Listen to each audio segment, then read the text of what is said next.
오늘 우리에게 주시는 하나님 말씀은 예레미야 5장 20절부터 31절까지의 말씀입니다.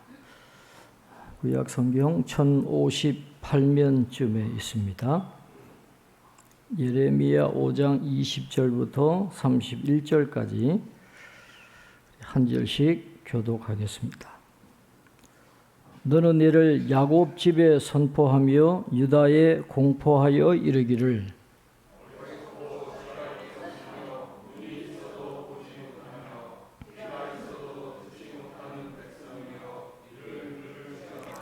여호와의 말씀이니라. 너희가 나를 두려워하지 아니하느냐? 내 앞에서 떨지 아니하겠느냐?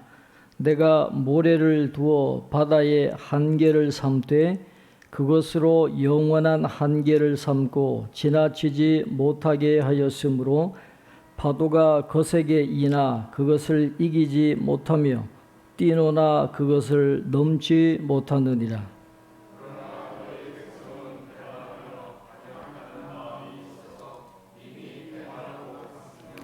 또 너희 마음으로 우리에게 이른 비와 늦은 비를 때를 따라 주시며 우리를 위하여 추수 기한을 정하시는 우리 하나님 여호와를 경외하자 말하지도 아니하니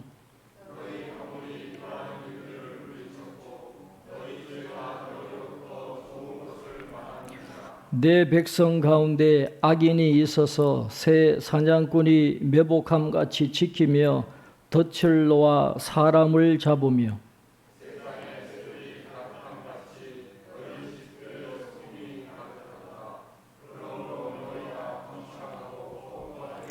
살찌고 윤택하며 또 행위가 심히 악하여 자기 이익을 얻으려고 송사 곧 고아의 송사를 공정하게 하지 아니하며 빈민의 재판을 공정하게 판결하지 아니하니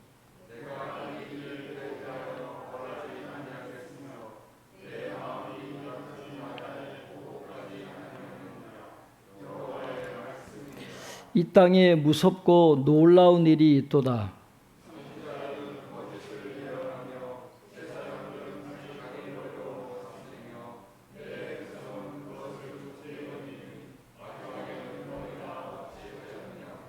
아멘.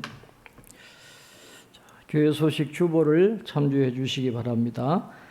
기도해 주신 대로 우리 김상준 장로님, 김계숙 집사님, 정예숙 권사님 위해서 기도해 주시고 중추절 예배 순서지를 잘 활용해 주시고 큐티 메시지는 추석 연휴 지나고 19일부터 재개하도록 하겠습니다. 수요 교리 공부는 기존대로 시청하시면 되겠습니다. 오늘 토요일 21일 날 상하 1차 재건축 총회가 2시부터 우리 본당에서 있게 되겠습니다. 오늘이 이제 추석 연휴 첫날이죠. 많이 쉬는 분들은 한 9일 정도 쉰다 그래요. 우리 밑에 병원도 보니까 오늘부터 다음 주 월요일까지 추석 연휴 플러스 늦여름 휴가 이래 합쳐가지고 다음 주 월요일까지 푹 쉰다고 써붙여 놨더라고요. 그래서 오늘 우리 큐티 모임을 생략하는 게 좋겠죠. 네, 고개를 다 끄덕끄덕 하시고 가족들과 함께 즐거운 추석 명절 잘 보내시기를 바랍니다. 오늘 보니까 기도해 주셔서 재우가 다리가 좀 아픈 가운데 입소했는데도 아주 튼튼하게 잘 마치고 왔어요. 뭔가 눈빛이 바뀐 것 같더라고요. 아까 보니까. 네? 정훈이는 아직 후반기 교육 중에 자대 배치 받았어요? 1사단? 어휴, 좋은 데 갔네.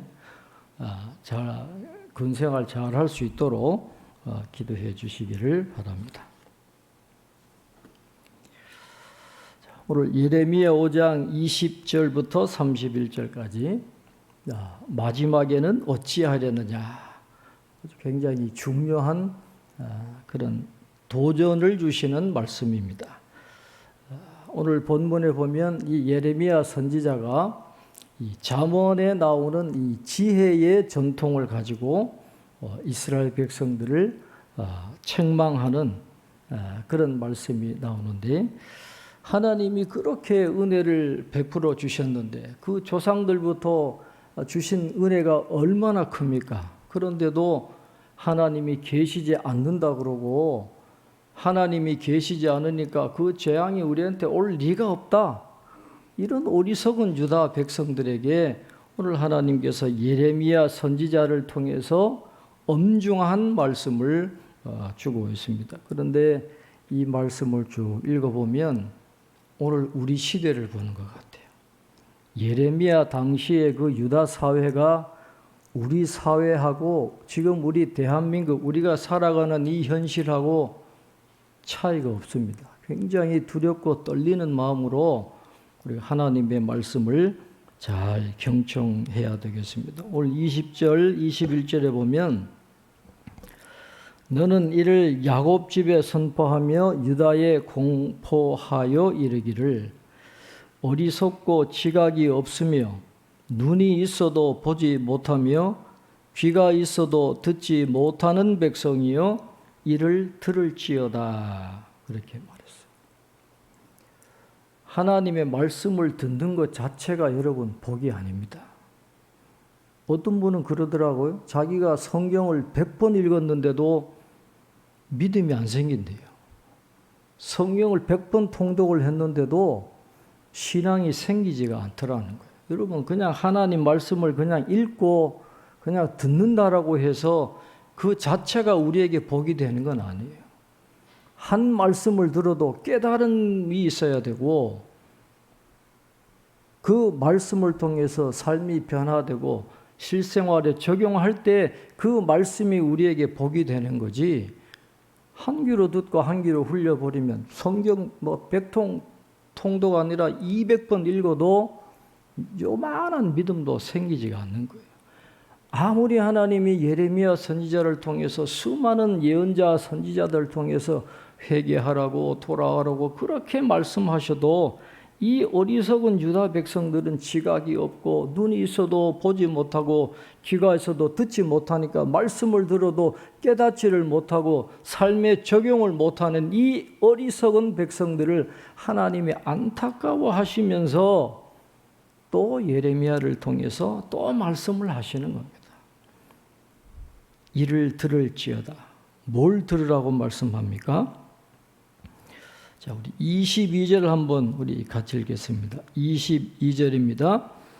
여호와의 말씀이니라 너희가 나를 두려워하지 아니하느냐 내 앞에서 떨지 아니하겠느냐 내가 모래를 두어 바다의 한계를 삼되 그것으로 영원한 한계를 삼고 지나치지 못하게 하였으므로 파도가 거세게 이나 그것을 이기지 못하며 뛰노나 그것을 넘지 못하느니라 그랬습니다.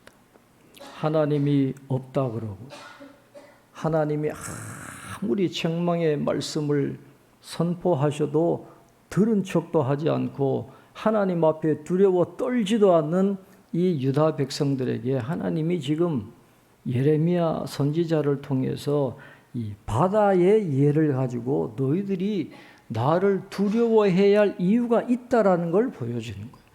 그럼 복잡하게 말씀하지 않습니다. 바다를 보라는 거예요. 바다가 얼마나 여러분 대단합니까? 제가 그 뉴질랜드 남섬에서 태평양하고 대서양이 만나는 그 바다를 볼 수 있는 그 언덕에 올라가 가지고 보니까요. 그 바다의 위용이 말도 못합니다. 그 파도, 그 어마어마한 힘. 그러나 아무리 바다의 힘이 세도 모래를 넘지를 않잖아요. 하나님이 지금 그 말씀을 하는 것입니다. 그런데 이 바다라고 하는 것은 우리가 눈으로 보는 자연의 그런 단순한 바다만 의미하는 게 아니라 구약 성경에서 바다, 이 성경에서 바다는 이 어두움의 세계, 하나님의 반역, 하나님께 대한 반역과 혼돈을 상징하는 거예요. 그 하나님께 반역하는 그 어두움 세력조차도 하나님이 정해 주신 한계에 그대로 복종하는데 하나님의 백성인 너희들이 어떻게 하나님이 정해 놓으신 그 도덕적인 경계를 침범하는 일을 그렇게 두려워하지도 않고 소심없이 그렇게 그 경계를 넘어서느냐라는 거예요. 왜 하나님이 정하신 도덕적 경계를 넘어서 죄를 짓고 악을 행하고 왜 그렇게 하나님을 무서워하지 않느냐 하는 그런 말씀을 하는 겁니다. 하나님이 이 파도가 경계를 넘어서지 못하게 할 때 이 모래를 사용하시잖아요.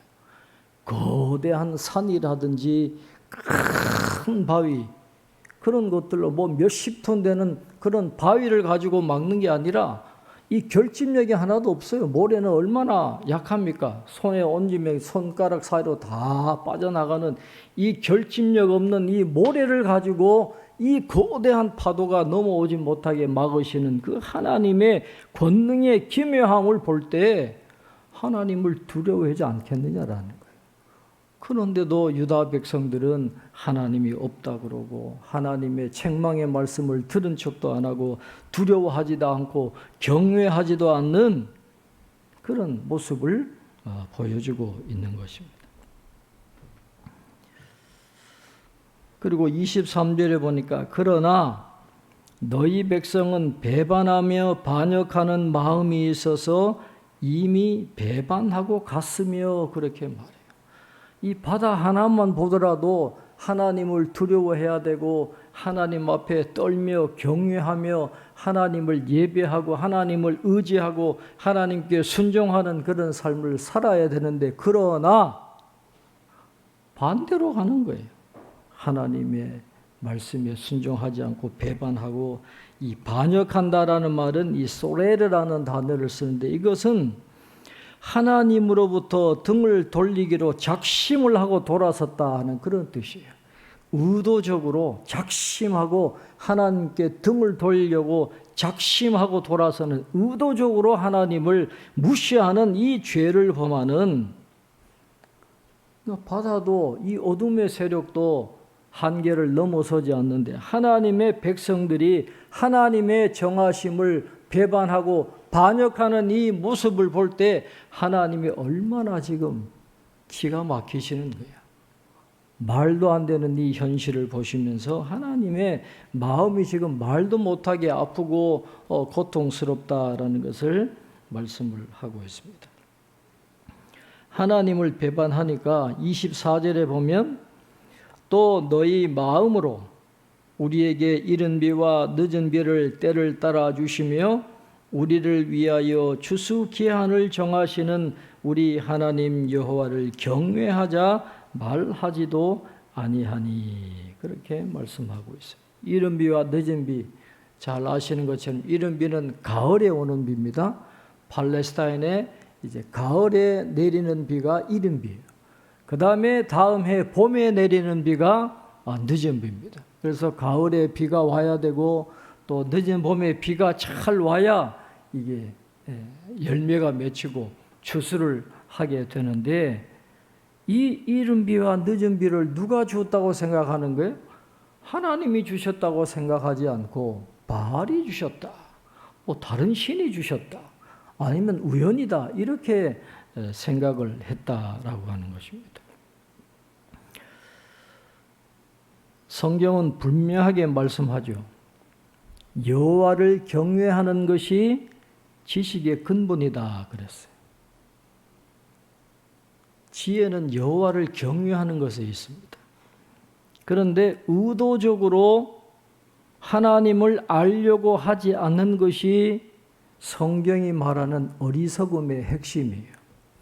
성경이 어리석다고 말하는 건 머리가 나쁘다, 뭐 지식이 없다, 공부를 못한다 그게 아니라 하나님을 아는 지식을 얻으려고 하지 않는 의도적으로 거부하는 것이 바로 성경에서 말하는 어리석음의 핵심인데 지금 유다 백성들이 그래요. 하나님을 알려고 하는 마음이 아예 없어요. 하나님 계시지도 않는데 뭐 재앙이 오지도 않는데 하나님께 등을 돌리고 반역한 그런 상태니까 이 어리석음의 아주 전형적인 모습을 지금 유다 백성들이 보여주고 있다라는 거예요. 그들이 살려면 하나님을 경외해야 되는데 이른 비를 주시고 늦은 비를 주시고 그들에게 먹을 것을 주시고 은혜를 베풀어 주시는 분이 하나님이시니까 여호와를 경외해야 되는데 여호와를 경외하자 하는 말도 안 하는 이 안타까운 모습을 하나님이 보시고 굉장히 기가 막혀 하시는 그런 장면이 오늘 본문에 나와 있는 것입니다. 25절에 보면 너희 허물이 이러한 일들을 물리쳤고 너희 죄가 너희로부터 좋은 것을 막았느니라. 아마 예레미야 당시에 가뭄이 들었던 것 같아요. 이 가뭄을 가지고 지금 유다 백성들을 책망하는 겁니다. 왜 이 가뭄이 들었느냐?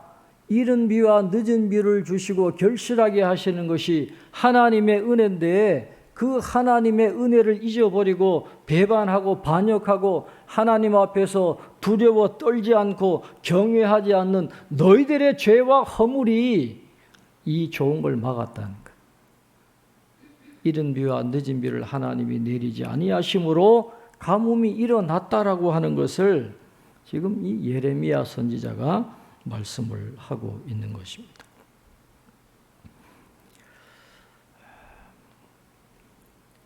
우리는 예레미야를 쭉 읽으면서 유다 백성들의 허물과 죄가 뭔지를 우리가 잘 알잖아요. 하나님을 떠나면 반드시 뭘 숭배하게 되어 있어요? 우상을 숭배하게 되어 있습니다. 반드시 빈자리를 채우게 되어 있어요. 그런데 우리가 꼭 기억해야 될 것은 우상 숭배는 반드시 불의를 가져오게 되어 있습니다. 우상 숭배는 불의함이 반드시 오게 되어 있어요. 왜 그러냐 하면 하나님의 나라의 가치는 의와 평강과 희락에 있다 그랬어요. 하나님이 통치하시는 곳에는 의와 평강과 희락이 기쁨과 행복이 점점 증진되는 방향으로 가게 되어 있습니다. 우리가 하나님 안에 있고 하나님의 통치함에 순종하면 의로운 사회가 되고 평화로운 사회가 되고 기쁨과 행복을 누리는 사회가 될 수밖에 없어요. 그러나 사탄이 통치하는 사회가 되면 그 반대 현상이 일어나는 거예요. 의와 평강과 희락인데 그 반대가 와요. 불의가 와요. 화평이 깨져요. 기쁨과 행복이 오는 게 아니라 고난이 온다라는 거예요. 우상 숭배에 빠졌다. 이건 사탄의 통치의 영역 안에 들어간 거예요. 그러면 불의가 반드시 오게 되어 있고 평화가 깨어지게 되어 있고 기쁨과 행복은 사라지고 고난의 힘든 삶을 살아갈 수밖에 없게 되는데 우상 숭배에 빠지게 되면 유다 사회는 불의가 판을 치는 그런 사회가 될 수밖에 없는 겁니다. 그래서 오늘 예레미야가 그 당시에 이 우상 숭배에 빠져서 불의가 판을 치는 유다 사회가 어떤 모습이었는지를 성경을 통해서 우리에게 고발하고 있는 장면이 26절 이하에 나오고 있습니다. 예레미야 당시에 어떤 일이 있었습니까? 26절에 보시면 내 백성 가운데 악인이 있어서 새 사냥꾼이 매복함같이 지키며 덫을로와 사람을 잡으며 그랬어요. 불의한 사회니까 뭐 존중하는 그런 게 없어요. 내 이익을 위해서 사람을 이용해 먹는 거죠. 그리고 여기서 말하는 덫을로와 사람을 잡는다라는 말의 암시는 이 유다 백성들을 포로로 끌어갈 때 거기에 부하 내동한 유다인들 중에 부역자들이 있었다 하는 그 말이에요. 돈 때문에 동족을 팔아먹는 그런 일들이 있었다라는 것입니다. 그리고 27절에 보면 세장의 새들이 가득함같이 너희 집들에 속임이 가득하도다. 그러므로 너희가 번창하고 거부가 되어 그랬어요. 돈 때문에 속임이 가득해요. 돈만 된다면 수많은 거짓을 행하는 일들이 일어나게 되었다. 아모스 선지자가 그 불의한 이스라엘 사회를 책망한 내용이 바로 이거잖아요. 거부가 되고 높은 주위에 올랐던 이유가 뭡니까? 가난한 자들에게서 재산을 강탈하고 불의한 방법으로 부를 축적했기 때문에 그래요. 정당하게 땀 흘려 일해가지고 돈을 번 게 아니라 가난한 사람들을 착취하고 약탈해서 돈을 번 그 불의한 사회상을 아모스 선지자가 그 책망하는 그런 모습대로 돈만 된다면 못할 짓이 없는 그런 사회가 되고 말았습니다. 여러분, 예레미야 당시만 그런가요? 오늘 이 시대도 마찬가지잖아요. 돈만 된다고 하면 무슨 짓이든지 하는 겁니다. 여러분, 가습기 살균제 피해자로 우리나라 사람들이 많이 피해를 당하고 이게 굉장히 큰 사회적인 문제가 됐는데, 가습기 살균제를 제일 많이 판 회사가 어디입니까? 옥시라는 회사예요. 옥시. 이게 영국 회사입니다. 우리나라에서 10년 동안 가습기 살균제를 팔아먹었거든요. 그런데 웃기는 게 영국 안에서는 한 개도 팔지 않았다는 거예요. 영국 안에서는 가습기 살균제 한 개도 팔지 않았는데 우리나라에서는 10년 동안 부작용을 알고 있었다라는 거예요. 이 가습기 살균제를 이용하면 어떤 해로운 영향이 나타날지를 다 알고 있으니까 영국에서는 하나도 팔지 않고 돈을 벌기 위해서 다른 나라에는 수출해가지고 그렇게 우리나라에도 10년 동안 그렇게 팔아가지고 수많은 어린 아이들과 사람들이 건강을 잃어버리고 그렇게 고생하게. 돈이잖아요, 돈. 돈 버는 거는 뭐 남들이 죽어 나가든지 말든지 돈만 되면 그런 속임, 거부가 되고 회사 잘 나가고 거기에 목적이 있으니까 사람 죽어 나가는 거는 뭐 신경도 안 써요. 그런 일들이 지금도 일어나고 있다라는 거예요. 28절에 보시면 살찌고 윤택하며 또 행위가 심히 약하여 자기 이익을 얻으려고 송사 곧 고아의 송사를 공정하게 하지 아니하며 빈민의 재판을 공정하게 판결하지 아니하니 그랬어요. 여러분, 불의가 판을 치면 누가 제일 어려움을 당합니까? 힘없는 자들, 가난한 자들, 연약한 자들이잖아요. 그러니까 당시에 그 불의한 사회 때문에 이 힘없는 사람들이 얼마나 큰 고통을 당하는지를 예레미야가 목도를 한 겁니다. 아모스 선지자를 통해서 하나님이 주시는 말씀을 우리가 쭉 읽어보면 하나님은 이 정부나 이 사람의 그 신앙 고백보다도 공적인 도덕에 하나님이 관심을 갖고 계신다라는 걸 볼 수 있어요. 하나님은 성전이나 궁전이 아니라 일반 사회에서 일어나고 있는 일에 주목하고 계신다라는 것입니다. 아모스가 그 이스라엘 사회를 책망한 것을 쭉 보면 이스라엘 사회의 부와 그 권력의 후원 아래에서 부패한 법정을 하나님이 책망하십니다. 심각한 사회적인 불평등을 책망하시고 부자들이 지나치게 사치하는 것을 책망하십니다. 인간성을 파괴하는 빚과 가난을 책망하세요. 그렇게 힘없는 사람들이 힘들 수밖에 없는 그런 사회적인 시스템을 만든 것을 하나님이 책망하시는 겁니다.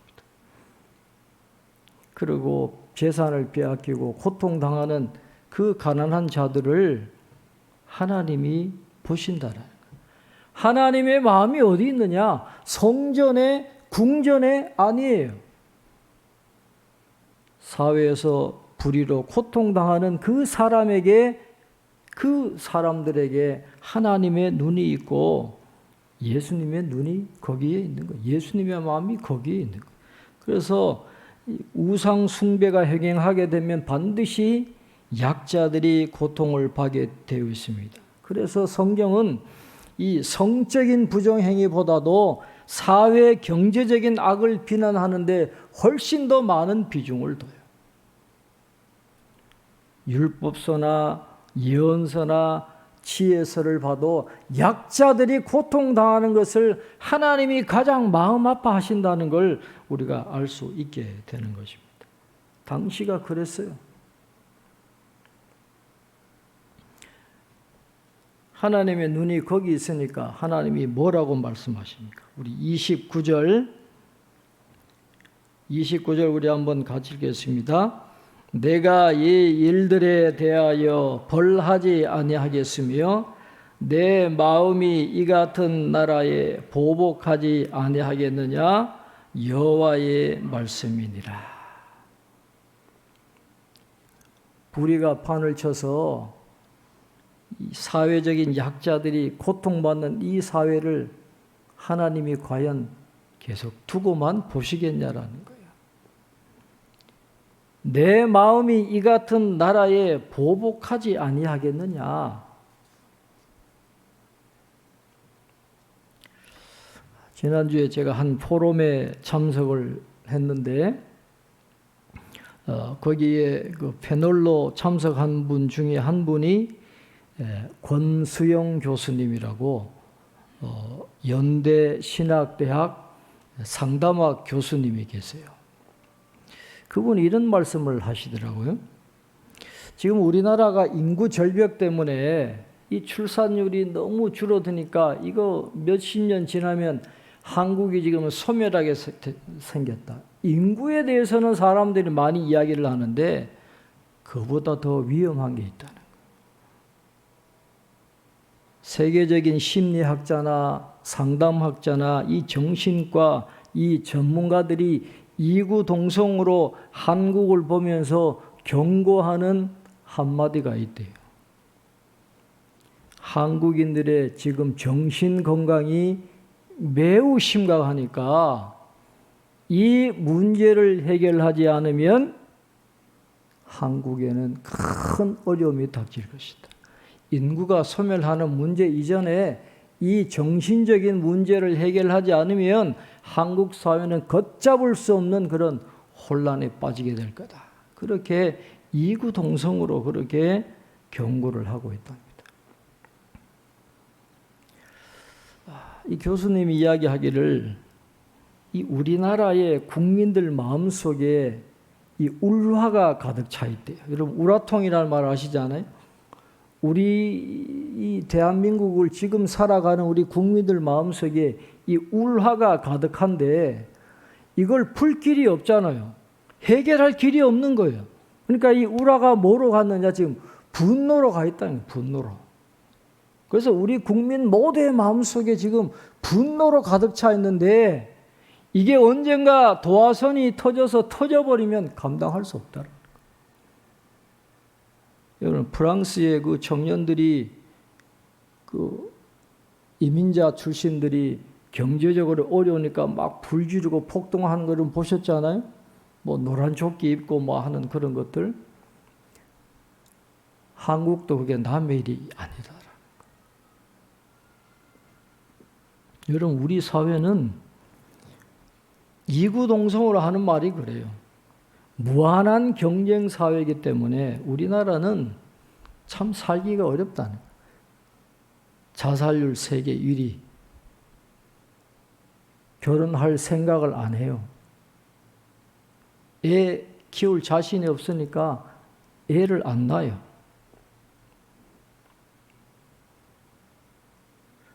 청소년, 청년들이 일확천금을 꿈꿔가지고 도박에 중독되어 있어요.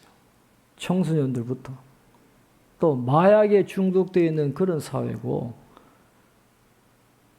청년들이나 우리나라 사람들 중에 많은 분들이 한국 사회는 불평등하다 그렇게 생각하고 있어요. 불평등한 사회다. 부익부 빈익빈 현상이 점점 심해지고 있어요. 부자는 점점 부자가 되고 가난한 사람은 점점 가난해지는, 그리고 이 정치 이념이 양극화가 되어 있어가지고 너무너무 사회가 분열되어지고 갈등이 너무너무 많은 그런 사회가 되어가지고 이 정치인들만 보면 국민들 가슴에 우라통이 터지게 되니까 이게 지금 한국 사회가 정상이 아니다라는 것입니다. 여러분, 우리 사회가 건강한 사회라고 할 수 있을까요? 얼마 전에 대법원에서 동성혼을 합법화하려고 하는 그런 물꼬를 터주는 그런 판결이 나왔잖아요. 동성혼 부부에게도 의료 혜택을 받을 수 있게 해주는, 이게 그 길로 가는 거예요. 미국이나 영국이나 서구 사회가 동성혼을 인정하면서 수많은 문제가 발생하고 있는데 우리나라도 멀지 않았어요. 이제 그 길로 갑니다. 차별금지법이 통과된다 그러고 또 교회 문 닫게 하지 않은 법률 낸다 그러고 이 사회가 점점 혼란하게 되어 가고 있는데, 우리가 살아가는 이 사회나 예레미야가 당시에 살아가던 사회나 별로 차이가 없어요. 이 사회를 어떻게 해야 됩니까? 하나님의 눈이 거기 있거든요. 이 사회 속에서 어려움 당하는 사람들의 그 아픔을 하나님이 보고 계시는데 이 문제를 해결하지 아니하면 어떻게 되겠어요? 그런데 그것뿐만 아니라 30절, 31절에 보면 더 무섭고 놀라운 일이 있답니다. 자, 30절, 31절 우리 같이 읽겠습니다. 이 땅에 무섭고 놀라운 일이 있도다. 선지자들은 거짓을 예언하며 제사장들은 자기 권력으로 다스리며 내 백성은 그것을 좋게 여기니 마지막에는 너희가 어찌하려느냐. 마지막에는 너희가 어찌하려느냐. 마지막이 불보듯 뻔하잖아요. 하나님이 보실 때. 사회적인 이 불의가 계속해서 지속되면 그 마지막이 어디겠어요? 그런데 더 무섭고 놀라운 일은 그 사회를 정화시키고 개혁해야 될 책임을 갖고 있는 사람들이, 선지자들이 거짓 예언을 하는 거예요. 하나님의 이름으로 예언하는 게 아니라 바알의 이름으로 예언하는 겁니다. 제사장들은 자기 권력으로 다스린다 그랬어요. 종교를 개혁하고 영적으로 새롭게 해야 될 제사장들이 자기 권력으로 다스린다는 말은 사회적으로 불의를 행하는 사람들과 연합했다, 손을 잡았다, 그런 말이에요. 불의한 사회를 책망하고 개혁하려고 하는 그런 시도를 하는 게 아니라 선지자들이나 제사장들이 그들과 손을 잡고 뭔가 특권의식을 가지고 혜택을 보려고 하는 그런 일이 예레미야 시대에 일어나고 있으니까 희망이 없는 거예요. 그냥 하나님이 탄식하시는 것입니다. 그런데 여러분, 31절에 보시면 기가 막힌 말씀이 나와요. 내 백성은 그것을 좋게 여기니 마지막에는 너희가 어찌하려느냐. 그렇게 불의를 행하고 하나님을 배반하고 반역하는 그 유다 백성들을 하나님이 지금 뭐라고 그러세요? 누구라고요? 내 백성이라. 내 백성. 하나님을 떠나고 배반하고 반역하고 불의를 행하는 그런 유다 백성들을 하나님 그래도 버리지 않으셔요. 안타까운 마음에 내 백성이 회개하고 돌아오기를 원하시는 그 하나님의 마음. 예레미야의 눈물은 하나님의 눈물입니다.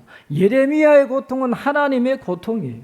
하나님이 우리 사회를 바라보시면서 이 사회가 마지막에는 어찌하려느냐, 우리로 회개하게 원하시고 이 사회가 새로워지면 좋겠는데 들리는 소식은 자꾸 아무런 소식만 들리니 여러분, 우리가 어찌해야 되겠습니까? 그래도 하나님은 내 백성이라고 그 사랑을 철회하지 않으셨어요. 끝까지 우리를 언약의 하나님께서 언약을 지키시려고 돌아오면 받아주시려고 문을 열고 기다리시는 그 하나님의 사랑, 그 안타까운 마음을 우리가 다시 한번 생각해 보게 되는 것입니다.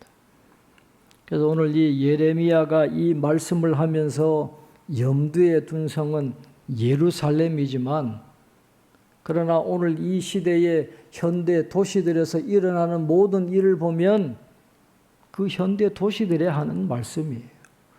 그래서 우리가 이 말씀을 기억하면서 우리의 개인의 영적인 상태도 중요하지만 지금 이 사회가 흘러가는 모습을 보면서 우리가 하나님 앞에 회개하지 않으면, 이 사회가 돌이키지 않으면 마지막에는 어떤 일이 일어나겠습니까?